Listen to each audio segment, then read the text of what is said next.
मैत्रिणींनो, स्वागत आहे तुमचं आनंदी क्रिएशन मध्ये। आज सुंदर असं जिम्मीचू फॅब्रिकचे ब्लाउज मी तुम्हाला सगळ्यांना दाखवत आहे। सुरेख असे ब्लाउजेस आलेले आहेत आणि सुरेख अशी डिझाइन आहे। सुंदर असं जिम्मीचूच्या फॅब्रिक वरती कसलं भारी, हे बघा ना कसलं भारी फिनिशिंग केलंय।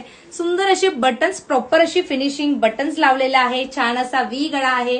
बॅग तर कसला गोड आहे, सेम असा वी नेक आहे। बॅक हुक असतील आणि क्यूटसे टसल्स असतील। यातले कलर्स मी आता तुम्हाला सगळ्यांना दाखवते। सुंदर असे कलर्स आहेत। हा पीच शेड मध्ये जातोय, माहित नाही कॅमेराच्या शेड मध्ये हा कसा दिसेल, पण हा पीच शेड आहे। सुंदर असा आहे।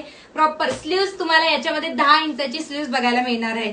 छान असा हा जाणार आहे। ब्लॅक कलर साईज जाणार आहे ML XL पर्यंत तुम्हाला याची साईज मिळणार आहे। सुंदर असा कॉपर कलर आहे। बॅग सुद्धा खूप भारी आहे। पुढचा कलर आहे छान असा हा मोरपंखी कलर आहे। त्याच्यानंतर सुंदर असा हा जाणार आहे चॉकलेट कलर, कॉफी कलर मध्ये जातोय। प्राइस एकदम भारी आहे। अजून पण तुम्ही आनंदी क्रिएशन